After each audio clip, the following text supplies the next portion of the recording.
Welcome back to the IE427 garage, everybody. Today we're going to continue with our work on the coupe. I'm going to get the transmission mount all squared away. We'll get the drive shaft put in. We'll get the motor somewhat leveled and get the motor mounts kind of secured down. I'm not going to tighten them all the way. I want to leave a little bit of wiggle room so that when we get the side pipes on, we have some adjustment. And then I'll probably jump on to getting the fuse box installed in the car. If you remember what kind of issues we had with that previously, all those panels have come back from powder coat. So come right back. We'll take a look at where we're at with the coupe and what's going to transpire in this video.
So for right now, the engine is sitting in the engine cradle. Basically, it's sitting within the motor mounts that are provided in the chassis, like when you order your kit.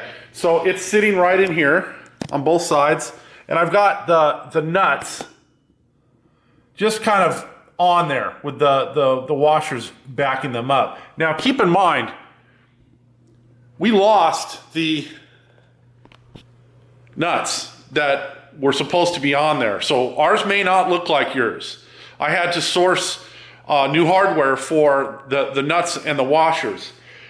With your kit, you should get it's an energy suspension engine mount. And I think I have the extra set of nuts that I picked up right here. So you should get nuts that look like this. And I would have used these had they been locking. So these are flange nuts. And normally this is what comes on those mounts, and they have a final thread on them that is basically a wave. They sometimes call them wave lock nuts. And that last thread locks the nut onto the bolt. Now, generally wave nuts, I think they call them distorted thread nuts, are one-time use. And if you're only going to run the bolts on once, that's fine. But the issue with these cars is that there is some adjustment that you need when it comes time to put your side pipes on. And it doesn't matter if you've got a ball flange, like for instance, our headers over here have a ball flange on them. So that will give you some adjustment. However, you still want to set your engine up where these are level, these are parallel, and that the bottom edge of each of the flanges is the same distance off the ground, or in our case, off the runway of the lift. That'll give you the most flexibility when it comes down to fine-tuning your side pipes. And the side pipes on the coupe are a little bit more precise than the ones on the Roadster because they have to fit in to a slot on the side of the body. So you really want to make sure those are correct. So that's why we're not going to tighten those nuts down completely. We're going to leave them just a little bit loose so that we can, once we got everything in place, we can give them a final tighten and torque down where they're going to stay. I don't want to have to put them on, back them off, put them back on again. It's just not good for the nylon that's on there. So that's that. We've got the transmission mount that is over here. I've got all the hardware and the mount over here. This is actually the cross member that goes on the frame of the car. So that's right here. And I've got some hardware here that I've put together for the engine, the transmission mount itself, because I didn't have this, so I had to source this out of my own stockpile of hardware here. So those will go on into there. I've got the hardware for the chassis mount for the transmission as well. That'll go on, and then I've got the drive shaft outside drying in the sun. I just finished putting a couple coats of paint on that, and hopefully that'll go on later today or tomorrow. So I think I've got you all caught up with what I've done in the last day or two here at the shop. I'll bring you back and I'll show you what the drive shaft looks all done and painted, and then we'll get to installing it, because you really want to install the drive shaft when the tail shaft of the transmission is in a downward position. It makes it easier to get it in there. And then once you bring the transmission up, then you can mate the actual drive shaft flange that goes to the rear end where it needs to go, and get that all tightened down and torqued. I got this latest batch of powder coated parts back from the powder coater, and I started putting the fuse panel in the panel, the aluminum panel that it mounts in. And on the one side, I've got it all in place. You can see I've mounted it with a couple of pop rivets. Just think it looks cleaner. But at on the other side, it looks as though all of the stuff is, ground flat in here, and it is for the most part. However, this area right down here, I don't know if you can see, right down there, was not cut out. Now all this cutting right here was done by Ron Francis before this harness went out, and they managed to get the relay mounts in the wrong spot on both sides of the fuse box so they wouldn't fit. If you go back to one of the previous videos for the coupe, you'll see that before I sent this in, I had to take the relay mounting bases off so that I could get this kind of test fit in the car. And I'm doing the final assembly of the fuse panel right now and trying to get those relays to sit flat, and that little area right there is causing me grief. So I'm going to cut it off because it's not needed. It's one of the extra mounting holes that you would use if you were mounting this in a different car, because this is kind of a universal fuse block that they use. They just change the connectors and what have you on the end to make it, factory 5 specific. So I'm going to take this hacksaw. Where the hell did I put it? I just had it. Hang on, gotta go find my hacksaw. What's funny is I just walked out to the van to get this. You may or may not have seen one of these before. It's a kind of like a detail hacksaw, and it's just a frame that you mount a hacksaw blade into, and you can actually project that blade farther out or closer in, depending on the length of your blade. I've got it all the way in right now, but I'm just going to use the tip of that to basically cut off that area in there without pulling this all apart again, because I've already had this thing apart 2 or 3 times trying to get the mounting base on the other side of the fuse box mounted. So let me get that cut, I'll bring it back, I'll show you what it looks like all put back together.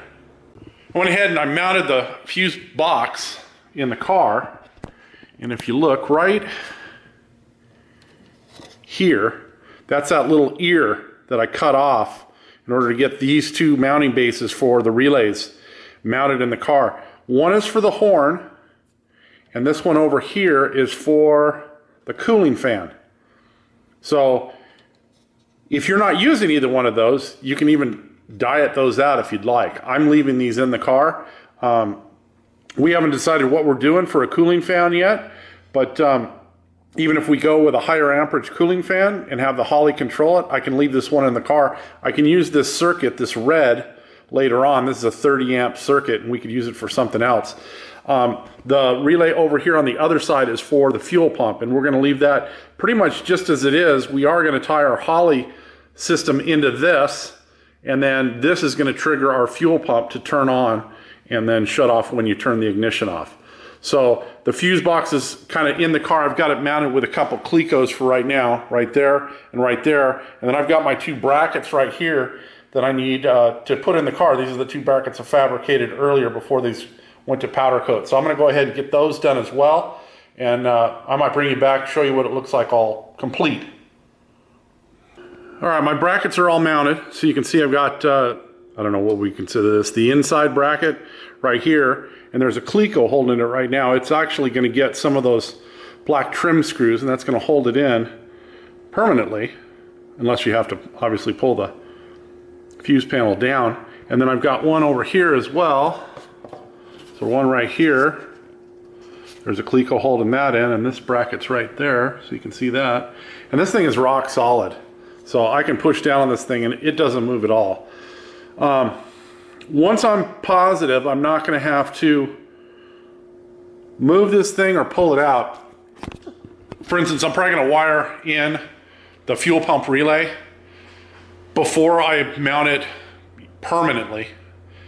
But once that's done, I'll drive the screws in and it'll be ready to go. I'm going to start getting the wires somewhat laid out where they're going to go. So like the stuff that stays in the foot box for the brake pedal stop light switch, that's going to wired in. And then that reminds me, I've got to call the car owner about replacing those switches, because I think he's still got the ones that came with the kit, and we want to replace those with the genuine GM parts, because they're just more reliable.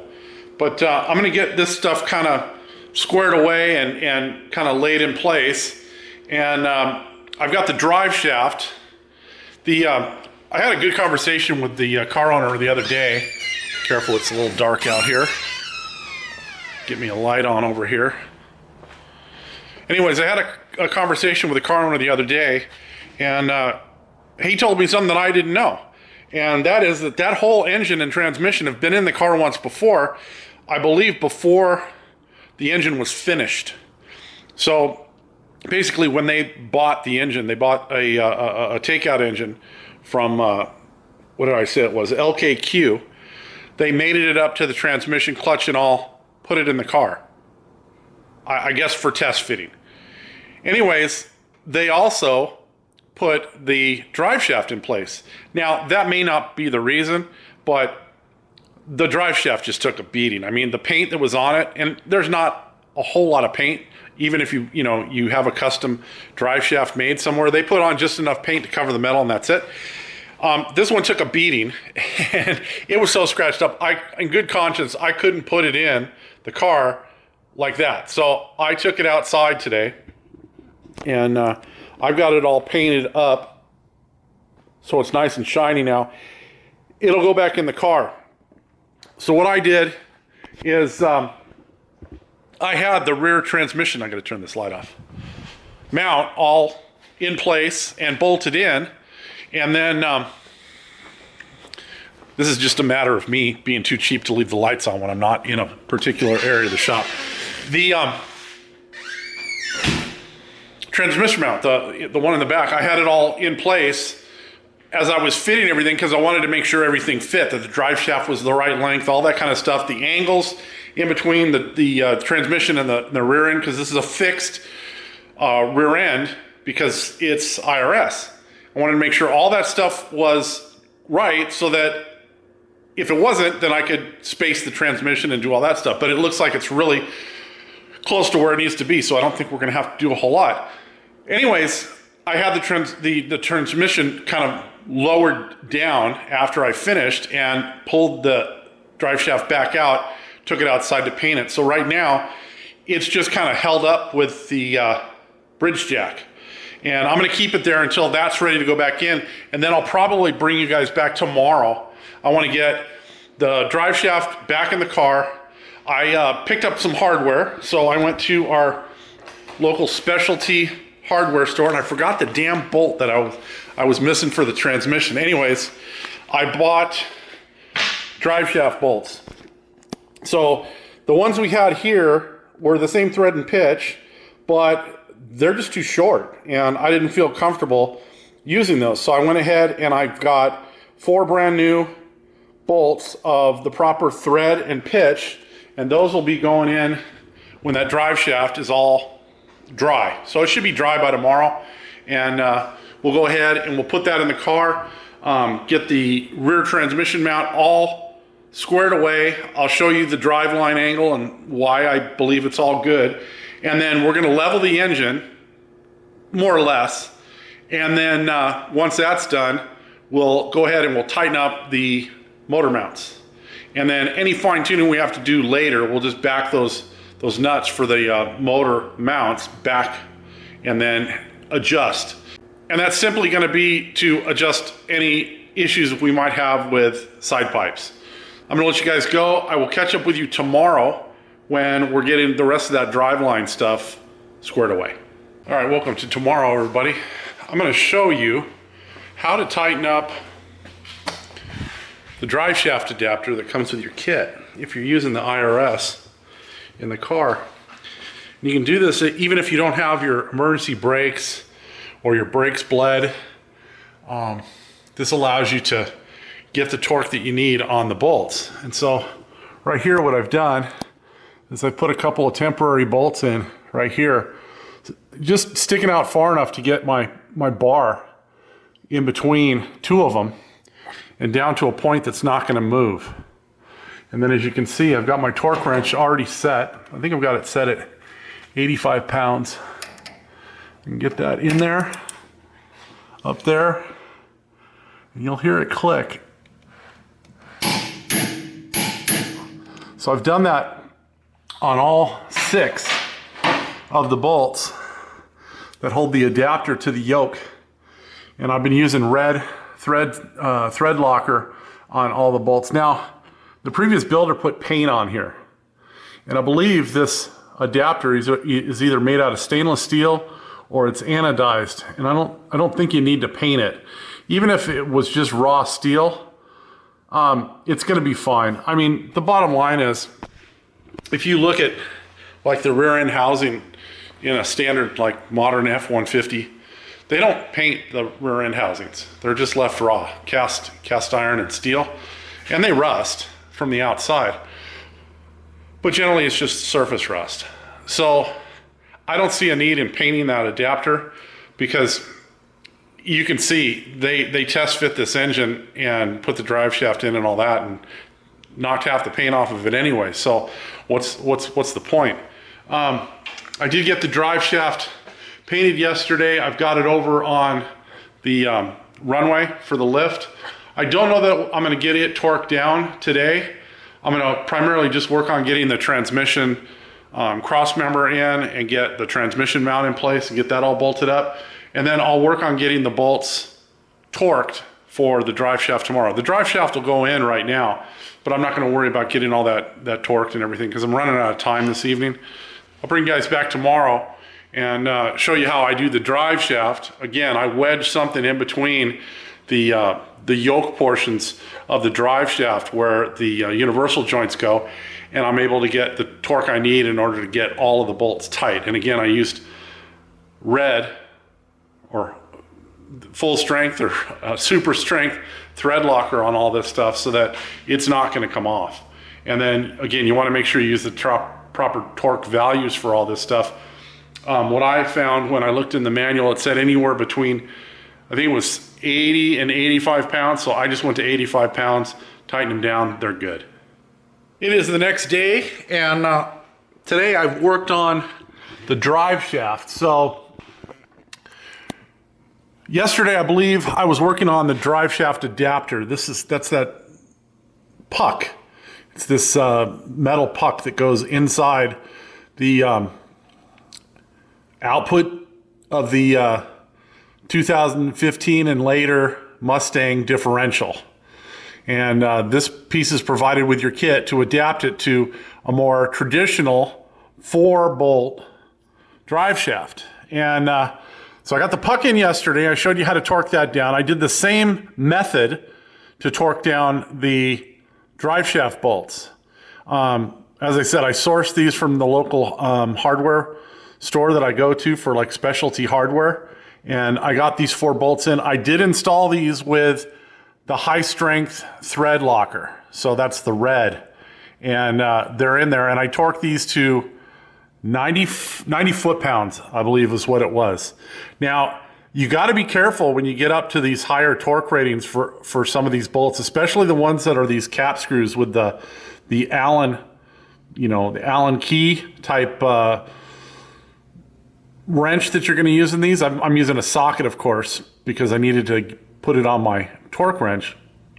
But sometimes you'll get a little bit of distortion on the inside of these cap head bolts, regardless of what strength the bolts are, whether they're a grade 5 or a grade 8 or the 8.8 or 10.3 or whatever it is.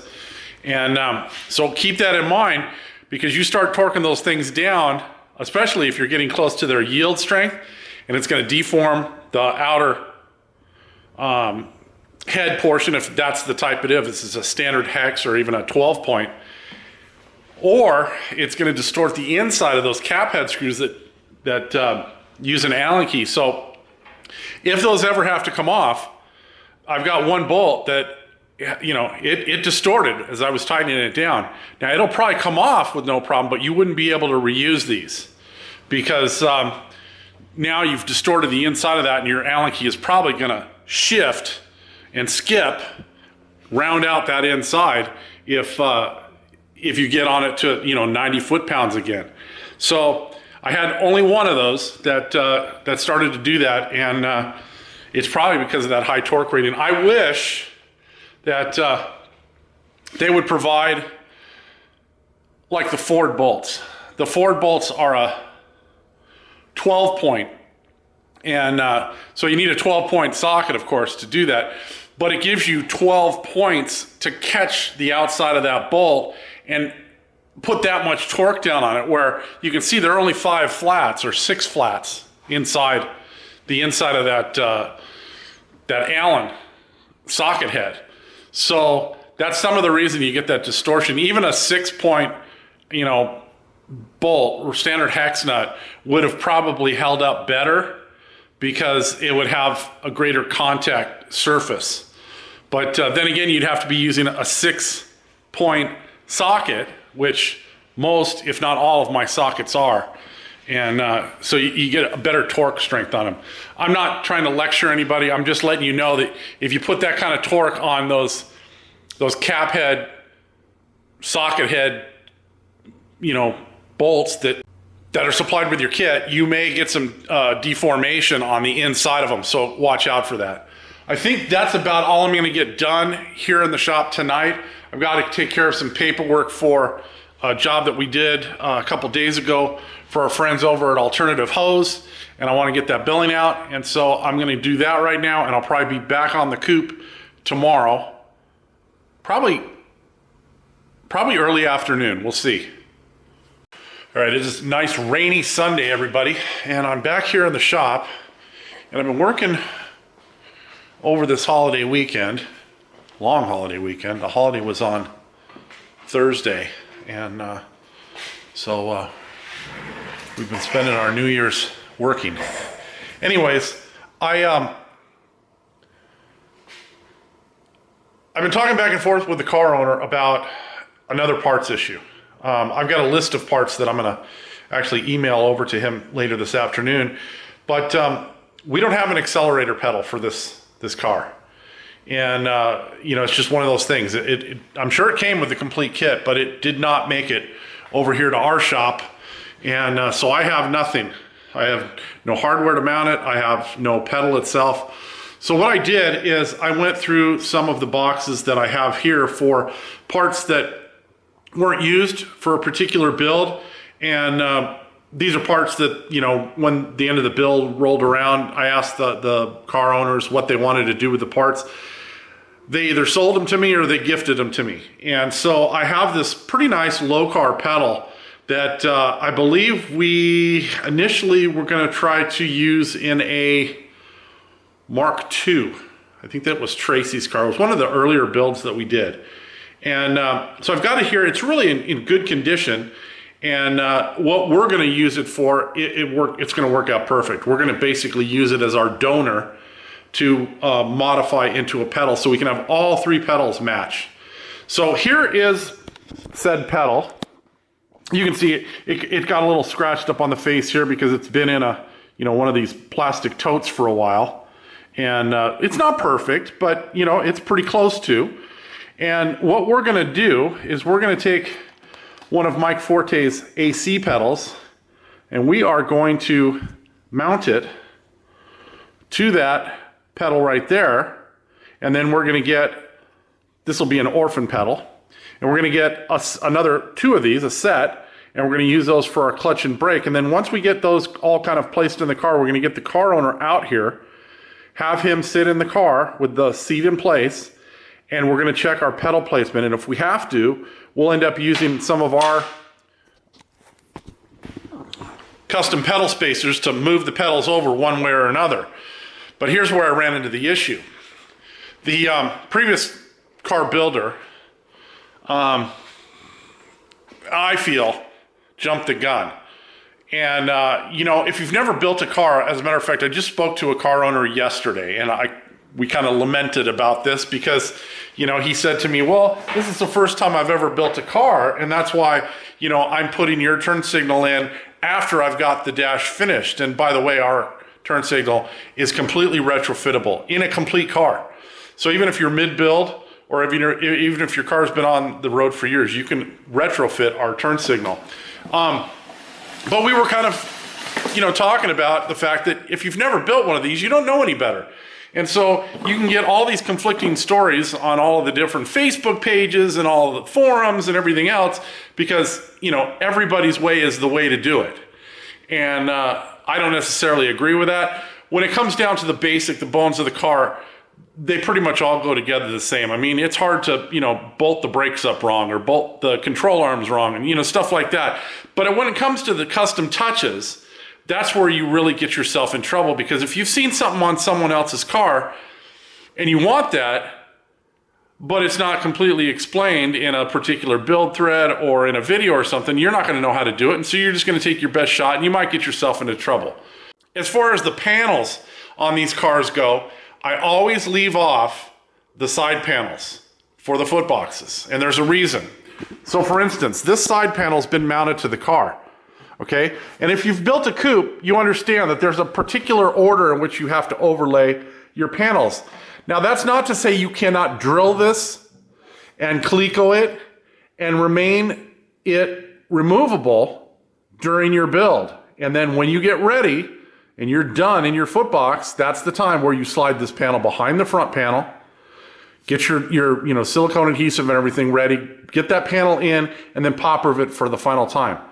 I have to take this panel off now because that accelerator pedal in a coupe, down in there are no pre-drilled holes that accelerator pedal just go into.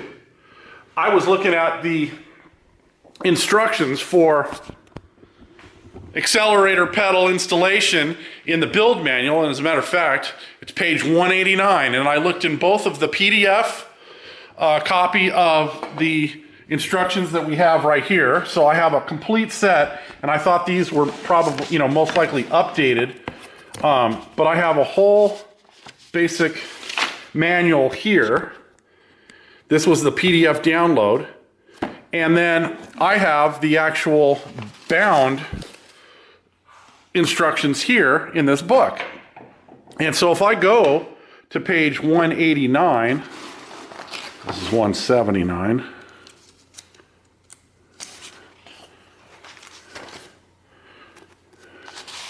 Oh, 189, not 198. A little dyslexia there. The instructions in here are for a fucking Mark IV. So they are of absolute no use at all. Even when they show the donor pedal in here, that is a Mark IV pedal box or foot box. So these instructions in your Type 65 coupe, and I don't know if they've been updated, but these are for a Gen 3 coupe, have installation instructions for a Mark IV. Now explain to me, when they are two different designs, how you get mixed up and you put, Mark IV instructions in a Gen 3 coupe assembly manual. It boggles the mind.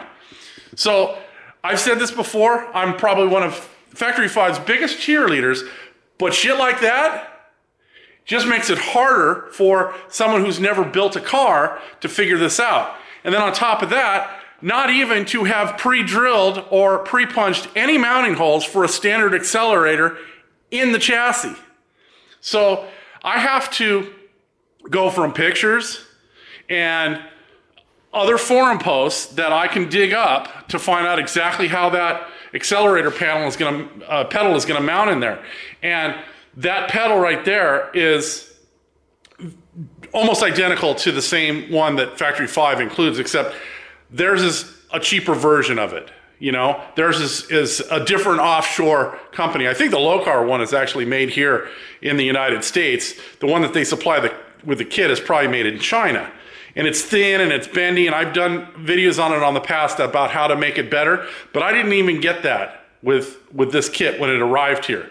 That wasn't Factory 5's problem, that was the issue with the previous builder. But I've got to figure out how to mount that in the footbox, and trying to, you know, dive in under the steering wheel. I can pull the steering wheel out, but diving into the footbox from the seating area just seems stupid. So I'm gonna go ahead, I'm gonna drill out all the rivets on this side panel. I'm gonna clean up all of the adhesive. I'm gonna put that panel aside.